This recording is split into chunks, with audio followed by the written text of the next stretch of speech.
Welcome to Waters World. I'm Jesse Waters. You probably noticed a different backdrop here. We're starting to show off on Hannity's set tonight because we're interviewing the man himself, Sean Hannity, who apparently too much of a big shot to come down to the Waters World studio. But I don't care. Wait a minute. This is Waters World, and I'm entering it. That's right. That's right. It's all my world, Sean. Anyway, 1 year ago, President Trump was elected, and still the left can't get over it. Waters World made a pilgrimage to Washington Square Park on the anniversary of his election, where a bunch of liberals were screaming in protest. We're going to have some more of that later. But first, to celebrate 1 year anniversary, here is a montage of the mainstream media melting down when they heard Trump had won. Roll it. Crying tonight. I'm not sure how much of America, but a very, very significant portion, and I mean literally crying. Everybody is crying and so upset, and it is the end of their world. Feels like the end of the world. On Lifetime last night, and I was slowly getting drunk is what happened to me. How do we explain how this is possible? How did this happen? Experienced politician versus racist fake gynecologist. Get your abortions now, because we're going to be and we're going to have to live with it. You're awake, by the way. You're not having a terrible, terrible dream. Also, you're not dead and you haven't gone to hell. This is your life now. This is our election now. This is us. This is our country. This is a different Earth today than it was 24 hours ago. It's a different place. It just is different. The woman who President Obama called the most qualified person ever to run for the White House couldn't break through. The question remains, who can? Deeper concerns tonight that the world's shining light of democracy has gone dark. Decency lost last night, and that's what's so hurtful about this. This was a white lash. This was a white lash against a changing country. It was a white lash against a black president in part. And that's the part where the pain comes. I kind of push back against the advancement of African Americans, of Hispanics, of women, of Muslim Americans. It is a mourning moment for those people, and it is a moment filled with fear. I'm on this network and people know my attitudes about things. They come up to me and they're scared, depressed, despair, desperate even, almost clinging to me. It was a rough night for everybody, I think. We're worried. The people are worried. Okay, he's the president. Now what?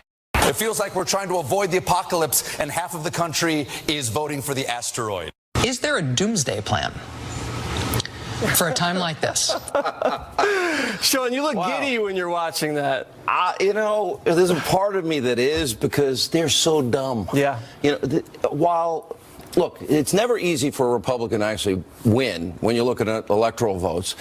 But you saw the crowds and you saw the momentum and you understand. I gave out for an entire year every night the statistics. How many people in poverty on food stamps, out of the labor force, the worst recovery since the 40s, lowest home ownership in 50 years, double the debt. Nobody listened. Listen, the people that are suffering. That's right. Well, they're willfully blind. They don't want to see it because they don't want to travel outside the coast. Now, I just want to welcome you to Waters World. This is your debut. Are you nervous? Yeah, I'm shaking like a leaf, can't you tell? On my set. You look nervous. Do you like need this. anything? This is the first time you had Hannity behind you. What is this? It's Waters World, and you're all living. What is that? It's good. It's my moniker. You know how you have your thing with the football? I have the world thing. And the collar. I got a few things. I will say this. I watched this, and I'm seeing this. This meltdown has gone on for a year. Yeah. Look, I'm a conservative. You're pretty conservative. Here's the deal, though. This is now bordering on a psychotic collective breakdown by the left.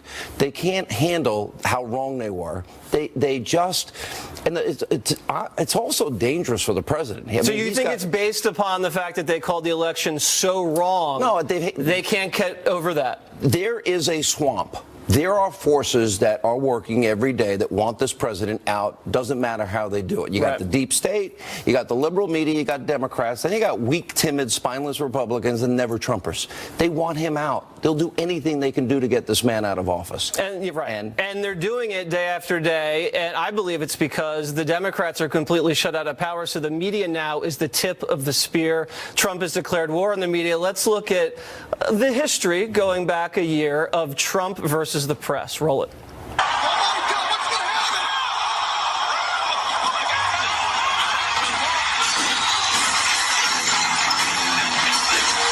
Just because of the attack of fake news and attacking our network, I just want to ask you, sir. I'm changing it from fake news, though. Doesn't that undermine... Very fake news. I know, but aren't you... When the media lies to people, I will never, ever let them get away with it. They have their own agenda, and their agenda is not your agenda. They could not defeat us in the primaries, and they could not defeat us in the general election, and we will continue to expose them for what they are, and most importantly, we will continue to win, win, win.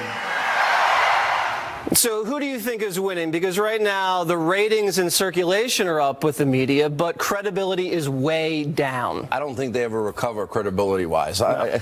I'm watching this. I love the fact. I think the single greatest quality of Donald Trump is he's not going to take your lies. He's not going to take your misinformation. He calls you out for what you are. And now the American people, this is a media bias thing we've, as conservatives, have talked about for years. Now you see it day after day, night after night, newspaper article after newspaper article. And in the sense, I don't see how they recover any credibility. Well, he so successfully branded them, and that's one of his strengths. The fake news has been so deadly, and now no one trusts anything, whether it's even right or wrong. Yeah, listen, I think people are hip to media bias. Yeah. I said in 2007, this is before you were born. That's about right. Thank you. Still have the looks. Yeah, you still look good. I said journalism's dead, Jesse. It's done. It's buried. It's finished.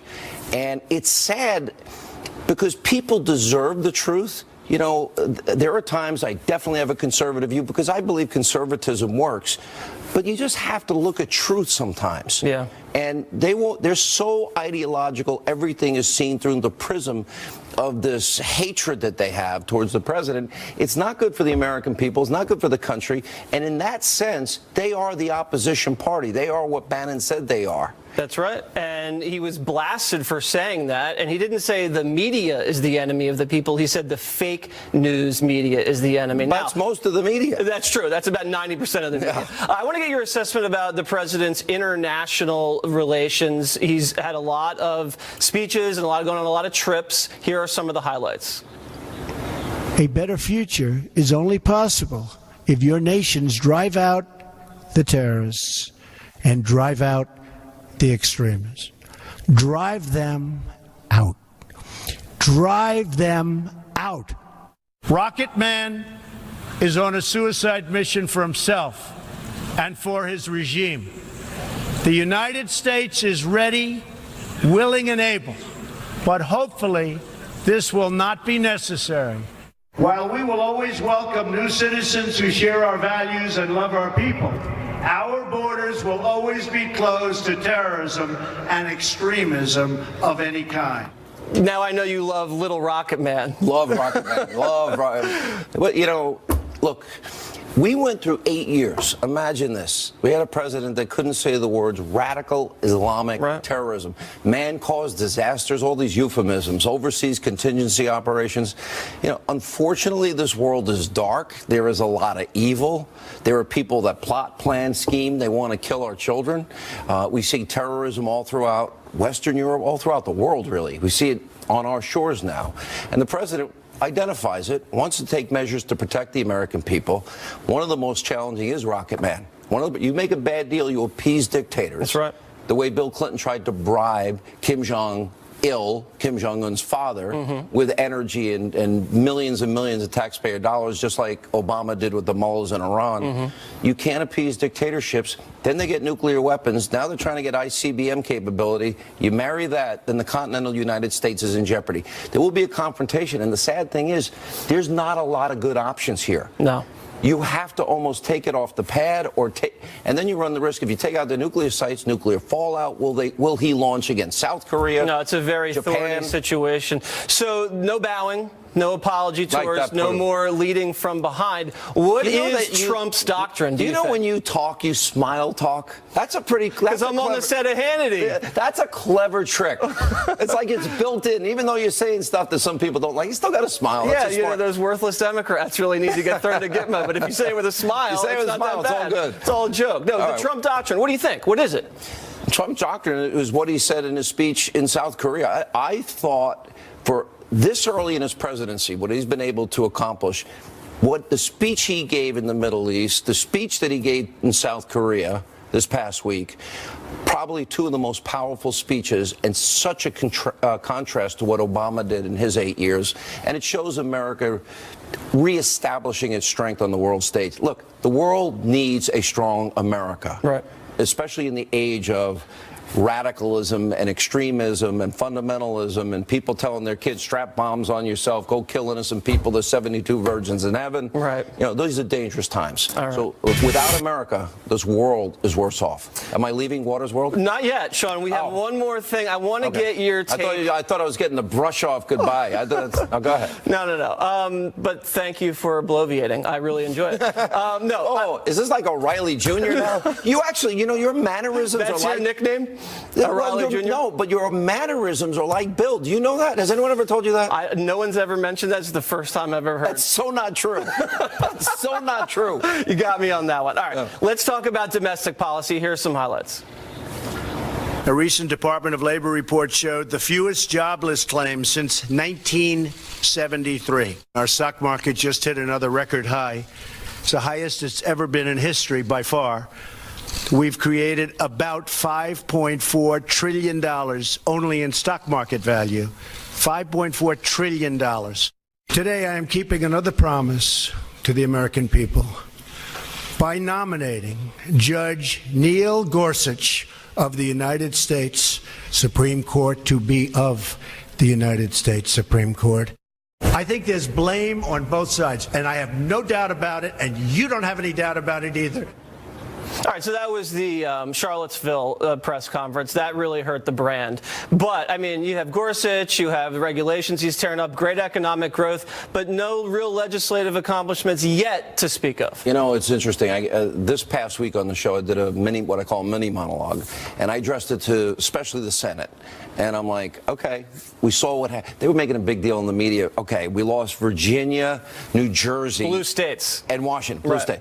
And they're making a big deal. Oh, this is foretell what the future is. The Republicans do hold their destiny in their hands. Yep. The Senate failed miserably on repealing and replacing. If they fail on this economic plan and fail to get the economy at its potential growth, they're all risking their future. Do you like the tax cut plan? Because your taxes are going up, Sean. Yeah, thank you. I appreciate that. So are yours. That's true. It is true. You know, I don't like it because it seems that the Republicans have abandoned Reagan conservative supply side economics. Right. I'm not a nationalist populist. I'm a Reagan conservative, always have been. Mm-hmm. And Reagan was able to show through cutting the top marginal rate 70 to 28%, we doubled revenues to the government. It stimulates growth. 21 million new jobs created. At the time, it was the longest period of peacetime economic growth in history. And I want those. I started as a dishwasher. I want the dishwashers. We can tell, Sean. We can tell. How can you tell? It's the soft. Look at my hand. You kidding? They're more busted up than anything in my body. Let me ask you before I let you go. You're a Hollywood guy now. Hollywood elite. You have a movie. Wow, that's so the biggest insulting. Insult you could. That's the biggest insult. Yeah. Why should people watch the movie Let There Be Light? Okay, what I did here was on paper insane. It was. We shouldn't have been successful, and I'm not saying that. I'm not patting myself on the back.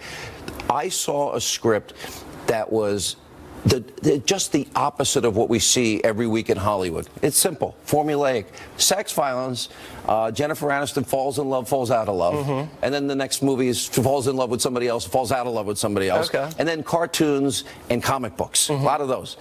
And I'm like, the American people, there's all this red in here, and they have a contempt for conservatives and Christians. I saw this script, and I knew instinctively that it would touch people's hearts, it would touch their emotions, even their souls. The letters I'm getting, I've now gotten so many reports that entire theaters of people are crying.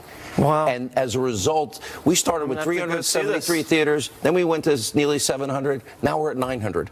Thank you all. But honestly, I did it it was a wing and a prayer. Well, congratulations. It was a wing and a prayer having you on Waters World. We may even have you back. All right. So, Sean, thank you very much. This is a very intimidating Coming experience. up, liberals mark 1 year since Trump's election by screaming aimlessly into the sky.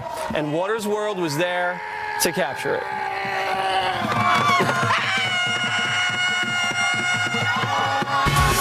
President Trump continuing his successful 12-day trip to Asia. Mr. Trump already making good on promises to promote the denuclearization of North Korea and expanding American interests in the region. But you wouldn't know it by watching the mainstream media. They're focused on creating fake news like this.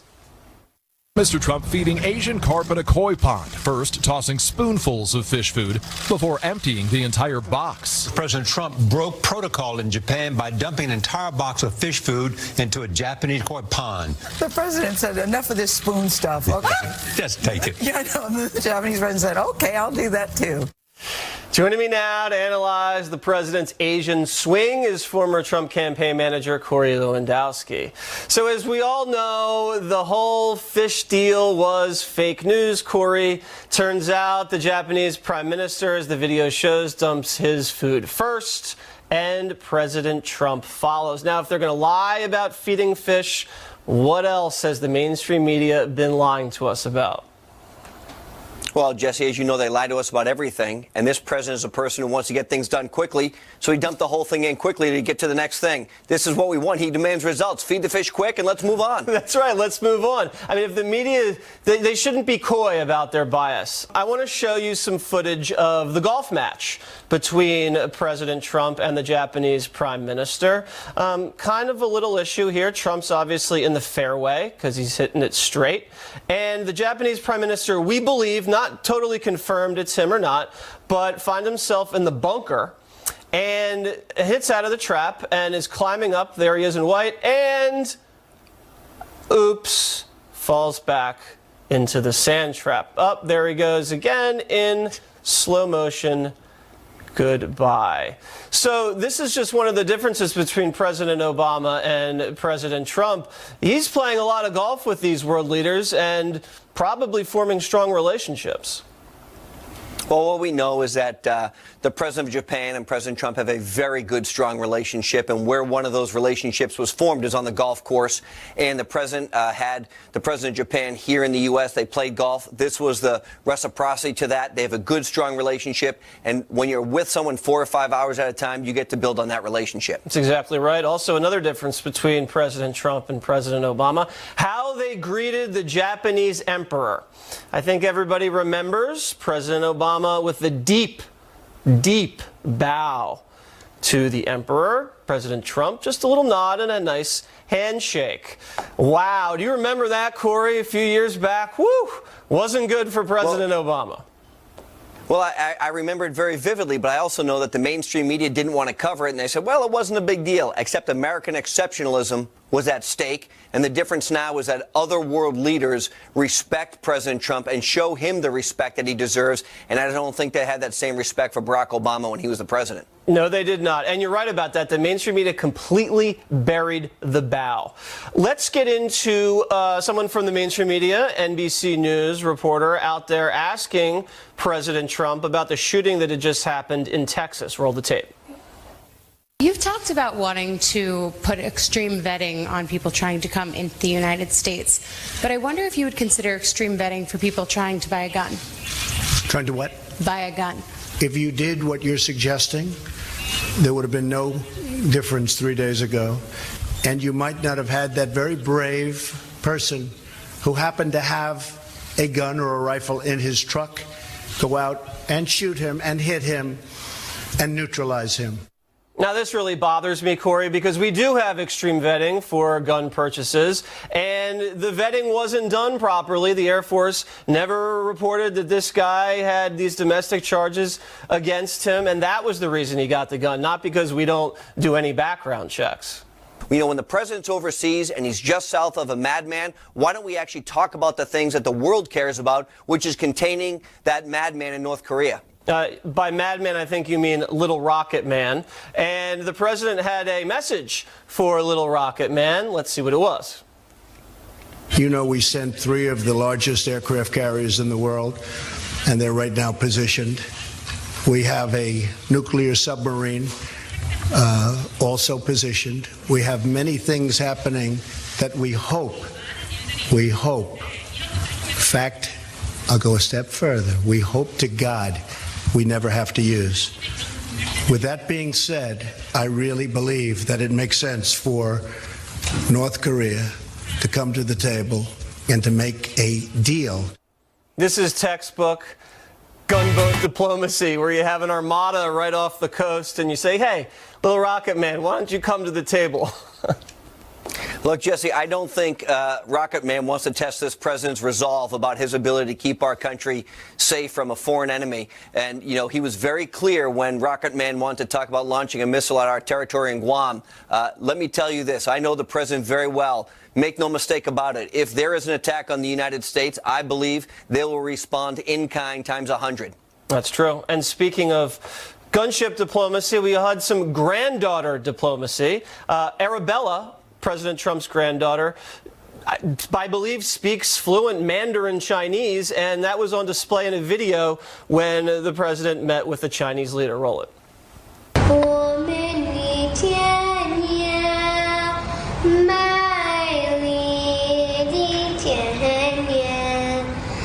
This is really something special. You know, I know that this was something that they had talked about for a long time inside the White House to make sure that she'd have the opportunity to do that. And this is not the first time she's had the opportunity to speak Chinese to foreign leaders. And it's really special for the president. I'm really proud for him and his family. I am too. And the Chinese culture really values the children and places a lot of stock in the parenting of successful children. When you have very successful children, as the president does, the Chinese people believe that that really says a lot about the parents. Now, he was also in China and called out the Chinese on trade. Let's hear it. I do not blame China or any other country, of which there are many, for taking advantage of the United States on trade. I wish previous administrations in my country saw what was happening and did something about it. They did not, but I will.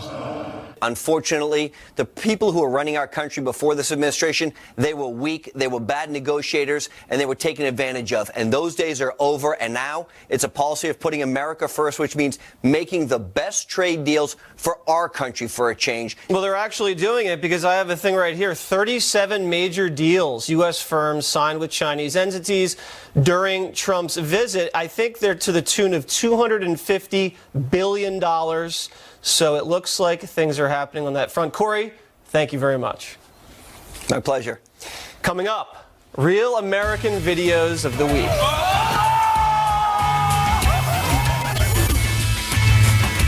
Americans are crazy, and they love animals. So Watters World is debuting a new segment called Real American Videos of the Week, which combines the two. Joining me now to analyze is former ESPN reporter and contributor at The Federalist, Britt McHenry. Okay, Britt, so I'm on the internet and I'm looking at the Buffalo Bills fans going crazy at a tailgate.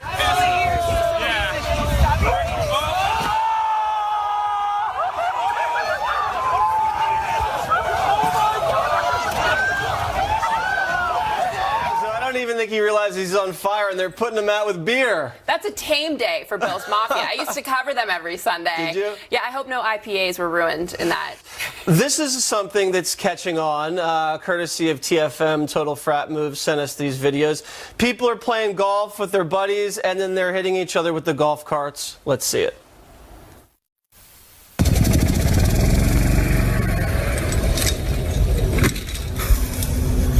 Holy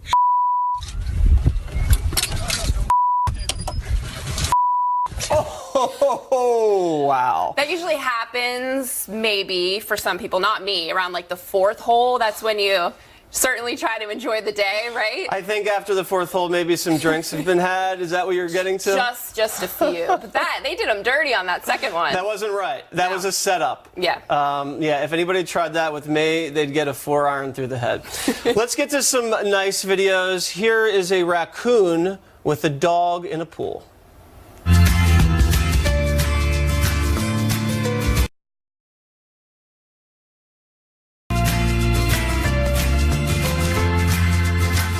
why I picked that video, but it just fascinates me. Find someone who loves you as much as that dog loved that raccoon. That was beautiful. All right, now let's get to some real news that you probably didn't hear this week. First up, a woman who worked for a government contracting firm was fired for flipping off President Trump's motorcade last month as she rode her bicycle nearby. The moment was caught on camera, and she was terminated for violating her employer's code of conduct policy. The woman's not too upset about it. There's a GoFundMe page for it. She's already raised more than $30,000. So there she is, giving the middle finger. And she got canned, and she said if she had the chance, she'd do it again.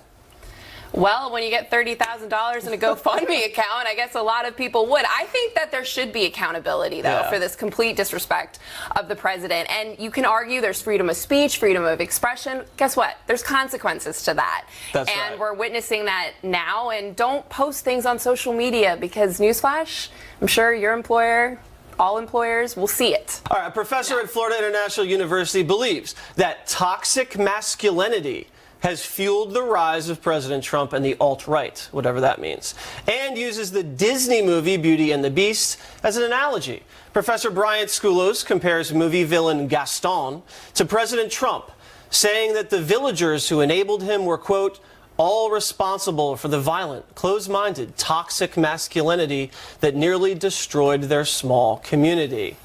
So, I mean, my 6-year-old girls, they can't even watch Beauty and the Beast anymore, Britt? When I was a little girl, I would go around with a book in my hands because all young girls love Belle and Beauty and the Beast. In fact, that's why Emma Watson said she wanted to play her, because of the intelligence and the independence. I think that professor needs to team up with the DC librarian who banned Dr. Seuss and find the safe space all these liberals love, because that's just ridiculous. That's right. The professor's probably jealous of Gaston. And whoever Gaston is. California's NAACP is pushing for state lawmakers to support a campaign to remove the Star-Spangled Banner as the country's national anthem. The group says the song is one of the most racist, pro-slavery, anti-black songs in the American lexicon. Britt, what is racist about the Star-Spangled Banner?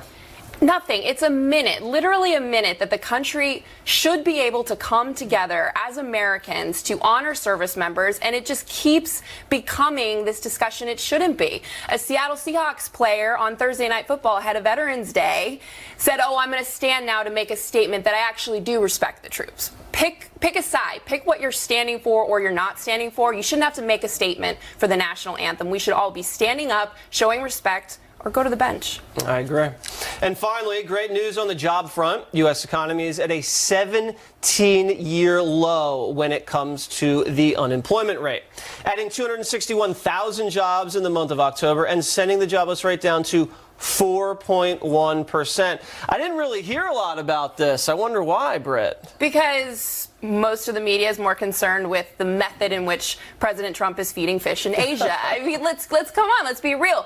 The government projected, a loss of 30,000 jobs after Hurricane Irma and Hurricane Harvey, and they gained 18,000. We thank our nation's veterans but it's for their always just picking apart the president and First Lady Melania Trump, which I'm Team Stiletto, by the way. Okay. And I believe it was Paul Krugman who said that the market was going to crash when Trump became president, and now it is a historic high. I'm sure Krugman is enjoying his 401k nonetheless. Yes, absolutely. Britt, thank you very much. Thank you. All right, coming up, Veterans Day, Water's World style. And later, liberals scream on the anniversary of President Trump's election, Waters was there. Today, we thank our nation's veterans for their service and sacrifice. And in honor of Veterans Day, we take a look at some iconic moments from the War on Terror. We begin with President George W. Bush. This nation stands with the good people of New York City. I can hear you, the rest of the world hears you, and the people who knock these buildings down will hear all of us soon. States like these and their terrorist allies constitute an axis of evil, arming to threaten the peace of the world. Major combat operations in Iraq have ended. In the Battle of Iraq, the United States and our allies have prevailed.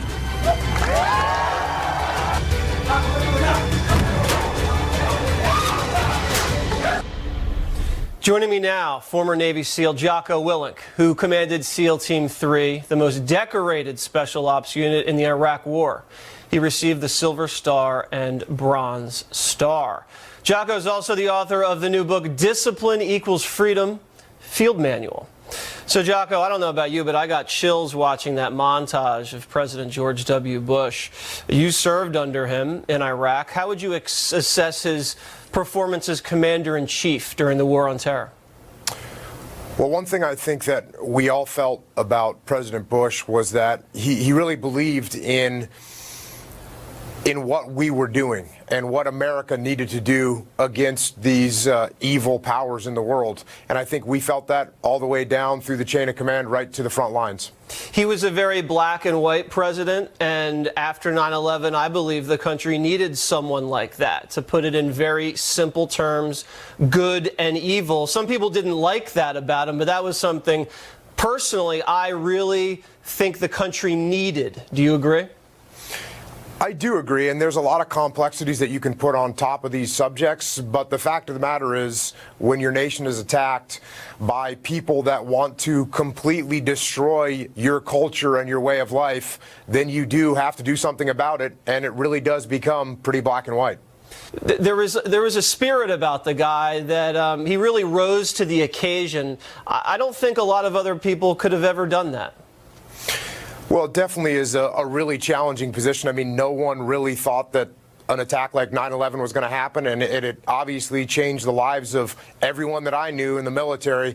They'd completely changed their lives, and clearly for President Bush, his entire idea of what it was going to be president completely changed that day, and yes, I think he stepped up.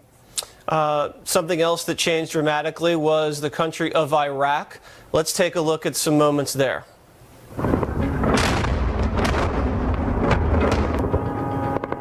At this hour, American and coalition forces are in the early stages of military operations to disarm Iraq, to free its people, and to defend the world from grave danger.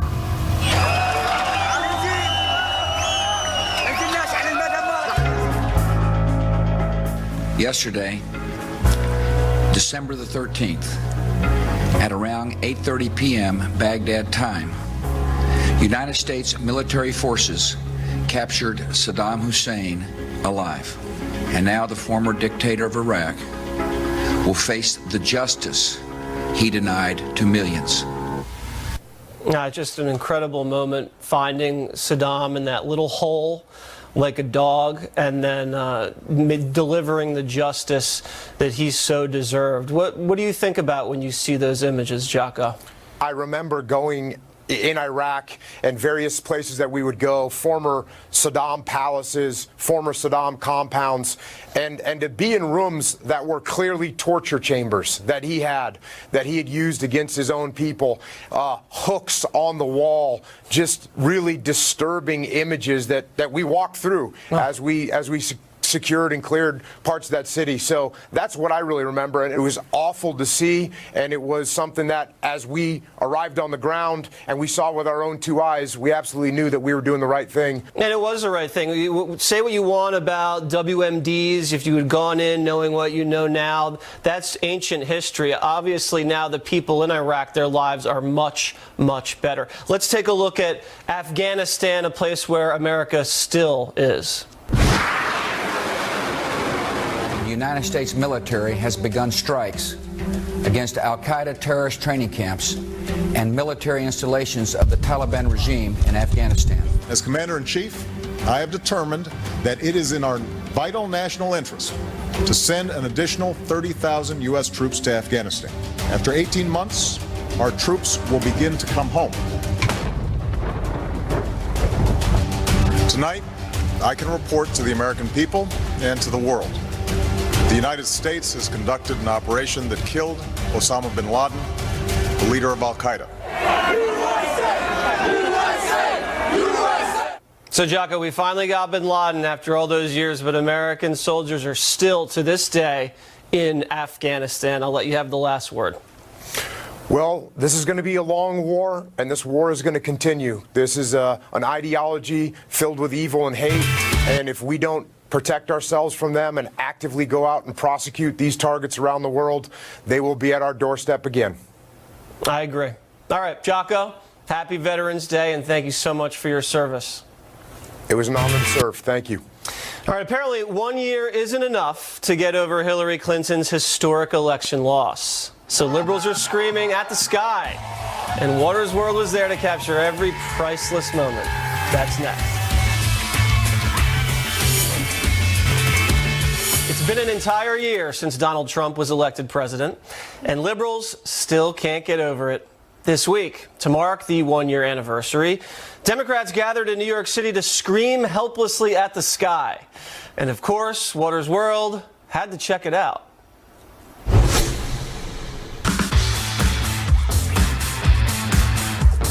Do you think screaming into the sky makes your side look good? Screaming into the sky makes our side look fun. Funny. Why don't you guys do what Republicans did on the anniversary of Obama's election? What did Republicans do on the anniversary of Obama's election? Drink heavily. That's a false dichotomy and false comparison you just created. Take it down a notch. When you say Trump has to go, what does that mean? He's not mentally fit to be president. How has Trump demonstrated mental unfitness? He's very hot-tempered, and basically it's like he needs a babysitter. If Trump needs a babysitter, then what do you need? I'm afraid he has a point.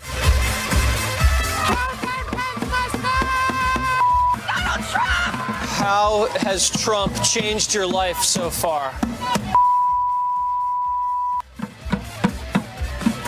Is that it? Yeah. Okie dokie. You want to let out a scream right now for me? Oh, you got that spittle all over the mic. Oh, sorry about that. Yeah. All right, I have a handkerchief. Yeah, can you wipe that off for me? You can do better than that. A little bit better? All right, you need to work on that.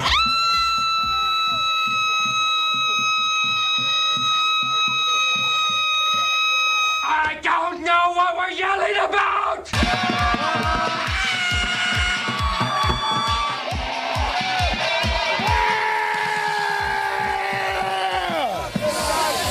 You feel better? Somewhat. You want a pacifier? I'll go yourself.